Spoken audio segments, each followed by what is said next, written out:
इससे पहले कि हम जनजातियों में बटे, हम एक थे। अब दुर्भाग्यवश हम सभी युद्ध में हैं। मेरे समय में केवल होंठ की प्लेट का आकार ही मायने रखता था। आपका जीवन उसी पर आधारित था।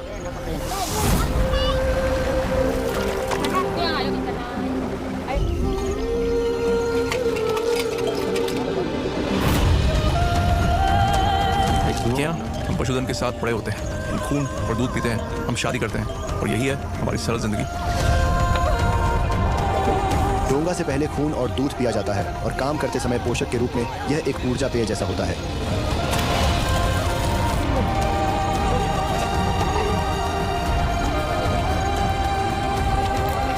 ऐसे रोमांच और मुलाकातें हैं जो मेरे दिल में हमेशा के लिए अंकित हो गई हैं। कुछ जिन्हें मैं कभी नहीं भूलूंगा और कुछ जो मेरी त्वचा पर हमेशा के लिए छप जाएंगी।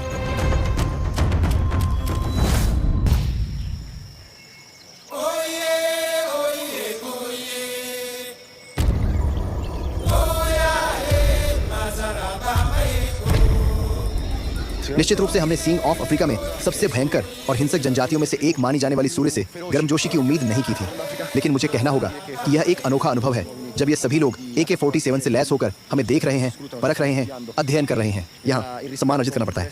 सूरी, आपको यह सिर्फ इसलिए नहीं देंगे क्योंकि आप एक अतिथि हैं, लेकिन हमें इसे अर्जित करना होगा। इसलिए इस बार यह आसान नहीं होगा, लेकिन मैंने उन्हें इतने लंबे समय तक अध्ययन किया है कि मुझे उम्मीद है कि मैं संभाल लूंगा। खैर, अब मैं ठीक ठीक बताऊंगा कि हम कहाँ हैं और हम यहाँ क्यों हैं।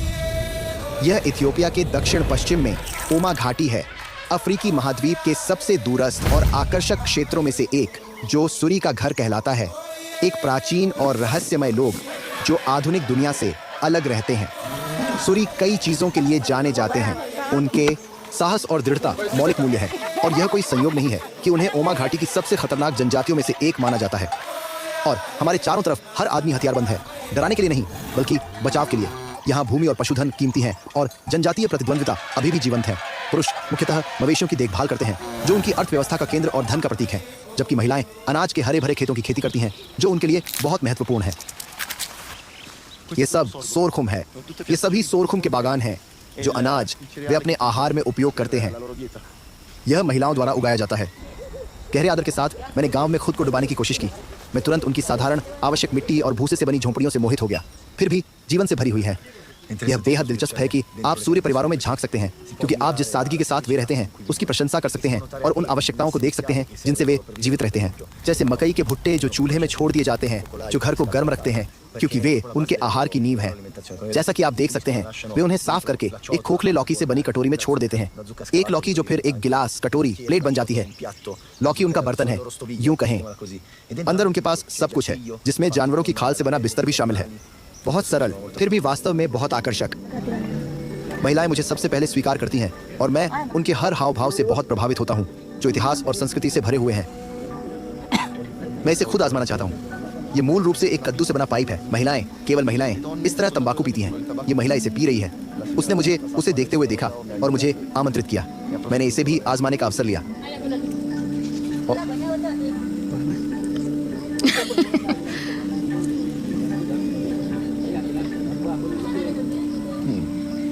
ये बहुत हल्का है। तंबाकू की तुलना में यह अधिक मसालेदार लगता है और यह अजीब है क्योंकि मैं एक लौकी से पी रहा हूं। वाह। अब मैंने एक लकड़ी को तंबाकू से भर दिया। मैं इसे सावधानी से डालता हूँ, ऐसे। फिर मैं सांस लेता हूँ और धुआं बाहर आने लगता है। केवल महिलाएं धूम्रपान कर सकती हैं। ये एक विशेषाधिकार है जो मुझे एक माँ और एक वयस्क महिला के रूप में प्राप्त है। असाधारण। जनजातियों के पास जाने पर हमारे द्वारा की गई खोजें अविश्वसनीय होती हैं। निश्चित रूप से सुबह सुबह धूम्रपान करना सबसे अच्छी बात नहीं है, लेकिन यह हमेशा दिलचस्प होता है।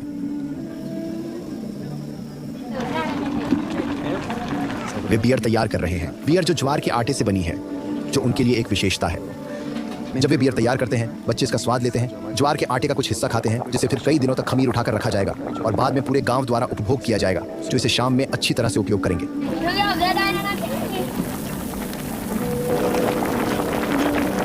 यह वास्तव में असाधारण है।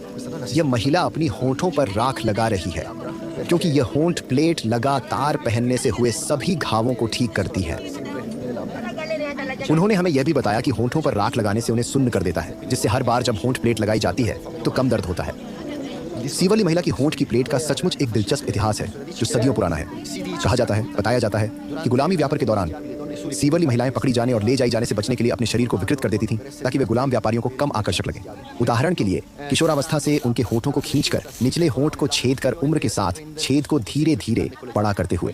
हालांकि आश्चर्यजनक रूप से बाद में यह एक विशिष्ट गुण बन गया, सांस्कृतिक पहचान का गर्व का स्रोत, और यह इन महिलाओं के लिए सुंदरता का रूप भी बन गया जो काफी युवा है, संभवतः 20 वर्ष की उम्र के आसपास है।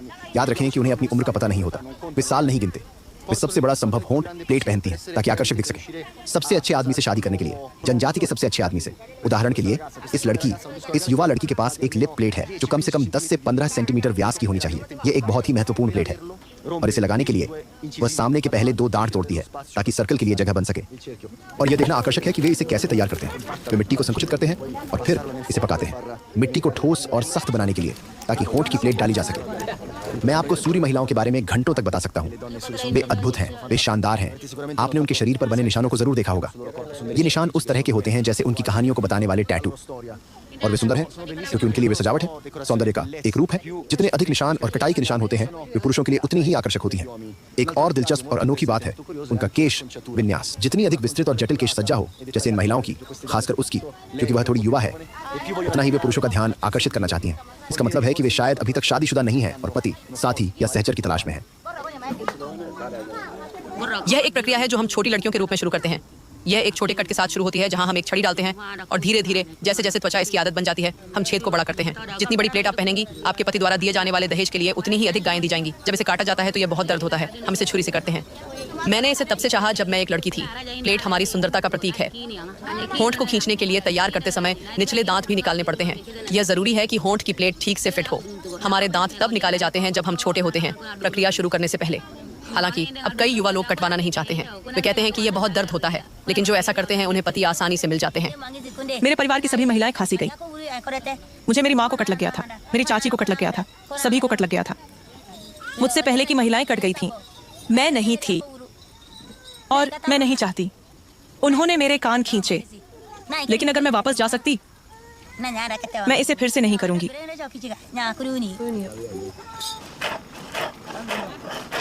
इस बीच हमारे पीछे और भी महिलाएं इकट्ठा हो रही हैं और एक तरह की छोटी सभा बन रही है। यह वास्तव में एक चौक है। यह सभी सूर्य महिलाओं की प्रमुख महिला का मुख्य घर है। मेरे समय में केवल होंठ की प्लेट का आकार ही मायने रखता था। आपकी जिंदगी उसी पर निर्भर करती थी। मैंने अपने पति को इसी तरह पाया क्योंकि मेरी प्लेट सबसे बड़ी थी। मेरे प्लेट की वजह से मैं अपने परिवार के लिए आशीर्वाद बन गई। उसने बड़ा दहेज दिया और हमारी शादी हो गई। आमतौर पर आप जानते हैं कि मैं इसे हमेशा भव्य समापन के रूप में रखता हूं, लेकिन मुझे लगता है कि इन दिनों में सूर्य के साथ ऐसी स्थिति फिर नहीं होगी। इसलिए मैं इस अवसर का उपयोग इन महिलाओं से खुशी के बारे में कुछ सवाल पूछने के लिए करना चाहता हूं। खुशी है अपने बच्चे को स्तनपान कराना और जानना कि वह मजबूत बनेगा। उसे सुरक्षित मुस्कुराते हुए देखना जब मैं उसे अपनी बाहों में पकड़े होती हूँ। जो कुछ भी मैं करती हूँ वह उसके लिए है। मेरा जीवन उसके लिए और उसके भविष्य के लिए है। खुशी ये साहस भी है कि हम अपने शरीर पर अपनी कहानी के निशान ले जाएं और उन्हें भविष्य की पीढ़ियों को बिना खोए आगे बढ़ाना। यह एक सूर्य महिला के लिए खुशी है, माँ बनना और संस्कृति को संरक्षित रखना। मेरे लिए खुशी का मतलब है अपनी सभी बहनों के साथ एक पेड़ के नीचे बैठकर गांव की आवाजों को सुनना। शाम को मुझे शांति मिलती है हमारे जमीन के ऊपर सूरज को डूबते हुए देखकर, क्योंकि यह मुझे याद दिलाता है कि मैं इस जगह से जुड़ी हूँ और यह जगह मुझसे। और इस गहरे जादुई अनुभव के बाद मैं कुछ युवा लड़कों के साथ भी शामिल हो गया जो झुंड को चरागाह पर ले जा रहे हैं। हम सूर्य पुरुषों के साथ उनके मवेशियों को चराने जा रहे हैं और ऐसा लगता है कि यह आपको NordVPN के नए ऑफर के बारे में बताने का सही समय है। यह मवेशी धन, भोजन और प्रतिष्ठा है। पुरुष अपना ज्यादातर दिन अपने झुंड के साथ बिताते हैं। उन्हें प्राकृतिक शिकारियों से बचाते हैं, लेकिन विशेष रूप से प्रतिद्वंद्वी जनजातियों से। और यही कारण है कि यह कोई संयोग नहीं है कि सूर्य चरवाहे इस व्यक्ति की तरह हमेशा हथियारबंद रहते हैं। आमतौर पर दक्षिण सूडान से AK-4047 लिए हुए। जब गृह युद्ध समाप्त हुआ तो सभी दक्षिण सूडानी लड़ाकों ने अपने हथियार सूरी और आसपास की अन्य सभी जनजातियों को बेच दिए, क्योंकि जैसा कि मैं कह रहा था, मवेशी धन है। मवेशी उनके पास सबसे महत्वपूर्ण चीज है। और विश्वास करें या नहीं, ये आदिवासी संघर्ष होते हैं, क्योंकि युवा लड़के, युवा सूरी या जनजाति के युवा सदस्यों को शादी के लिए कम से कम 20 गायों का दहेज देना होता है। लेकिन सभी के पास ये हथियार नहीं होते, तो वे अन्य जनजातियों से गाय चुरा लेते हैं और इस तरह संघर्ष होते हैं। आमतौर पर वे सूडान से बेचे गए AK-47 का उपयोग करके दूसरों को मार देते हैं या गंभीर रूप से घायल कर देते हैं। इस बीच यहाँ कोई हम पर पानी छिड़क रहा है, लेकिन आइए इस आदमी को थोड़ा सुने। चलिए समझते हैं कि यहाँ सूर्य के लिए जीवन कैसा है। हम मवेशियों के साथ बड़े होते हैं, हम खून और दूध पीते हैं, हम शादी करते हैं। ये हमारी सरल जीवन है। लेकिन कभी कभी यह अधिक जटिल हो जाता है। बूम आकर हमारी मवेशियों को चुरा ले जाते हैं। वे लोग हैं जो चोरी करने आते हैं तो हमारे लोगों को मार देते हैं, इसलिए हम लड़ते हैं। केवल मजबूत ही बचते हैं और जो गिरते हैं वे सब कुछ खो देते हैं। अन्य समय में हम डोंगा में एक दूसरे को चुनौती देते हैं। लड़के डोंगा का उल्लेख करते हैं और मैं यह संक्षेप में समझाना चाहता हूं क्योंकि यह सूर्य पुरुषों के लिए सबसे महत्वपूर्ण समारोह है। यह लगभग एक किशोर लड़के के बचपन से वयस्कता तक के यात्रा का संस्कार है, एक बहादुर पुरुष बनने की प्रक्रिया जो अपने परिवार की देखभाल कर सकता है। और यह दीक्षा प्रक्रिया एक हिंसक लड़ाई के माध्यम से होती है, लाठी के प्रहारों के साथ, जो बीरे कहलाती हैं। बीरे बीरे देखते हैं कि क्या वे तुम्हें एक देते हैं। मुझे नहीं पता कि वीडियो से यह साफ है या नहीं, लेकिन यह डंडों से लड़ाई करने जैसा है। झाड़ू की छड़ों की कल्पना करें और लड़के तब तक लड़ते हैं जब तक उनमें से एक हार नहीं मान लेता।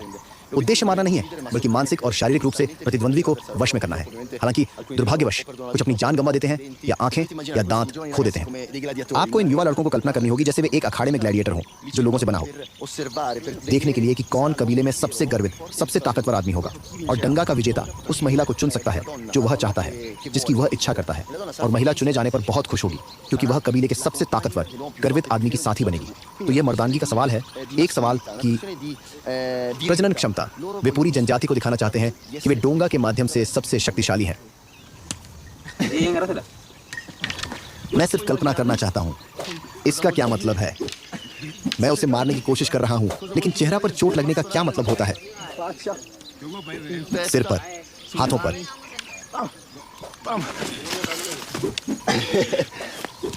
मैं इसमें बहुत खराब हूं। चलो देखते हैं कि वे वास्तव में क्या करते हैं।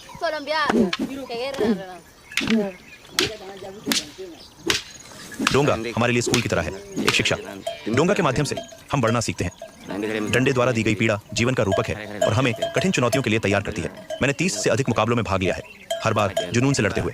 हम अक्सर इसका उपयोग किसी के साथ हिसाब चुकता करने के लिए करते हैं। डोंगा में हमेशा कोई ना कोई मरता है या घायल होता है, लेकिन यही हमारी जिंदगी है। लड़ाई के दौरान कई बार घायल हुआ हूं, लेकिन यह निशान हालांकि है मेरा पारंपरिक टैटू। और जैसे ही मैं उन्हें देखता हूं, मैं अपने आप को एक असाधारण दृश्य के सामने पाता हूं, एक तरह के भोजन विराम पर, जहां सूर्य अपनी ताकतें फिर से पाने के लिए अपनी पारंपरिक पेय तैयार करते हैं, जो ताजा गाय के खून और ताजा दूध का मिश्रण है। इसका मतलब केवल दो चीजें हैं कि सूर्य पुरुष अपनी देह पर राख लगा रहे हैं। पहली होती है सुरक्षा के लिए,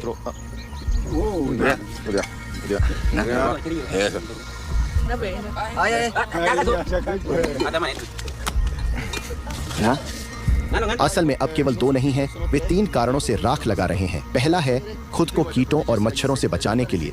दूसरा है रक्त समारोह के लिए। खून और दूध डोंगा से पहले और काम के दौरान पोषक तत्व के रूप में पिए जाते हैं। ये एक ऊर्जा पेय की तरह है, इसे इस तरह से कह सकते हैं। और तथ्य यह है कि उन्होंने मुझ पर भी राख लगाई है। इसका मतलब है कि वे इसे मुझे भी पेश करेंगे, इसीलिए मैं इसे स्वीकार करूंगा।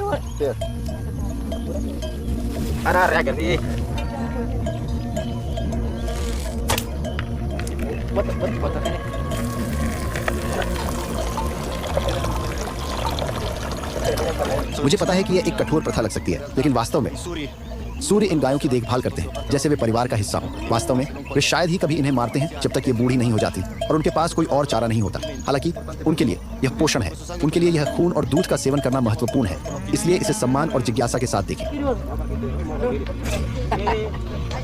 सूर्य ने मुझे बताया कि जानवर को केवल हल्का सा चुभन महसूस होता है। घाव को मिट्टी से ढक दिया जाता है और यह वापस चरने जा सकता है।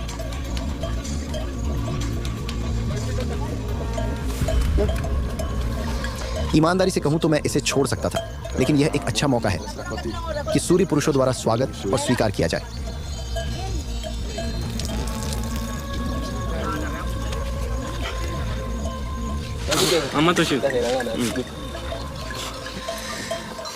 इससे वर्णित करना मुझे लगता है कि यह बेकार है, लेकिन मुझे उम्मीद है कि मैंने कुछ ऐसा किया है जो जनजाति द्वारा सराहा और स्वीकार किया गया है। गांव लौटने का समय आ गया है ताकि हम आदिवासी नेताओं से मिल सकें जो हमें बताते हैं कि एक सच्चे सूर्य का मतलब क्या होता है। मैं गांव का प्रधान हूं और मैं अपनी जनजाति के प्रत्येक व्यक्ति को हर रोज सुबह से शाम तक प्यार करता हूं।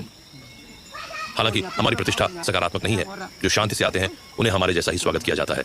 यह सिर्फ हमारी भूमि नहीं है, यह सभी की भूमि है। हम एक समय पर एक ही जनजाति थे। अब जब हम विभाजित हो गए हैं, हम लगातार युद्ध में हैं। भूमि और मवेशी धीरे धीरे कम हो रहे हैं। और हमें उन्हें लोभ से ग्रसित अन्य जनजातियों से बचाना होगा, खासकर बूम से, जिनसे हमारी अक्सर लड़ाई होती है। ये हथियार जो आप देख रहे हैं सूडान से आते हैं। दुर्भाग्य से हमारे पास अधिक नहीं है, लेकिन हमें गांव और मवेशियों को बम से बचाने के लिए उनकी जरूरत है। सूर्य के लिए खुशी का क्या मतलब है? जब मैं बच्चा था तो मैंने मवेशियों की देखभाल शुरू की और वहीं मैंने जीवन के बारे में सब कुछ सीखा। मैंने अपनी खुद की चीज़ बनाने के लिए मेहनत की। मैं शादी की तैयारी के लिए काम करता रहूँगा और मवेशियों की देखभाल करता रहूँगा। जब मैं सफल हो जाऊँगा तो यह मेरे और मेरे सभी दोस्तों के लिए अत्यंत खुशी का क्षण होगा। असूरी का जीवन पूर्ण है केवल जब एक विवाह में शामिल होता है। यही वह खुशी है जिसे मैं पाना चाहता हूँ। मेरे लिए खुशी एक महत्वपूर्ण प्रश्न है, एक जिसके बारे में मैं अक्सर सोचता हूँ। मैं इसे एक घर के रूप में देखता हूँ जहाँ मैं अपने परिवार की रक्षा कर सकता हूँ, एक जगह जहाँ मैं कई बच्चों को बड़ा कर सकूँ। भविष्य के योद्धा और सूर्य की महिलाएं अपने हाथों के काम से अपने परिवार के लिए खाना देना मुझे बहुत खुशी देगा। मेरे जीवन में मैंने कई युद्ध देखे हैं, इतने सारे लोग बिना वजह मरते हुए देखे हैं। मेरे लिए खुशी है अन्य लोगों के साथ शांति में जीने का सपना देखना। और जब आप शांति में होते हैं, आप महसूस करते हैं कि जीवन कितना सुंदर है। सुबह की खामोशी, पक्षियों का गाना, पेड़ों के बीच से बहती हवा। मैं सपना देखता हूँ कि मेरे बच्चे बिना बदले के डर के बड़े हों। यही सच्ची खुशी है। मैंने इसे देर से समझा। मैं आशा करता हूँ कि वे इसे मेरी बातों से समझें, जीवन से नहीं। कभी कभी ऐसी गहरी संस्कृतियों के सामने मुझे महसूस होता है कि दूरी को केवल उनके संसार में प्रवेश करके, जैसा वे जीते हैं वैसा जीकर और जैसा वे महसूस करते हैं वैसा महसूस करके ही पाटा जा सकता है।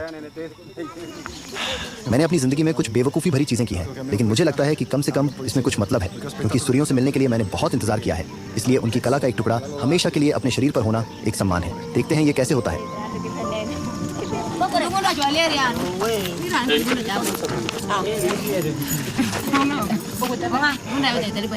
मेरी टैटू आर्टिस्ट एक बहुत ही छोटी लड़की होगी जिसके खुद के पास सुंदर कटाई के निशान हैं, और मुझे उम्मीद है कि वह बहुत कुशल होगी। आमतौर पर लड़कियां योद्धाओं के लिए टैटू करती हैं, सूर्य के लिए, और उन्होंने मुझे बताया कि वह गांव में सबसे अच्छी है।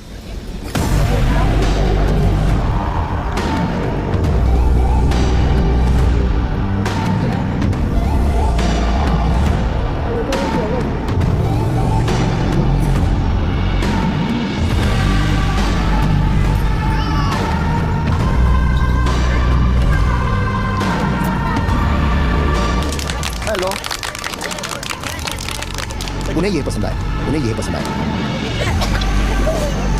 मैं खुश हूँ।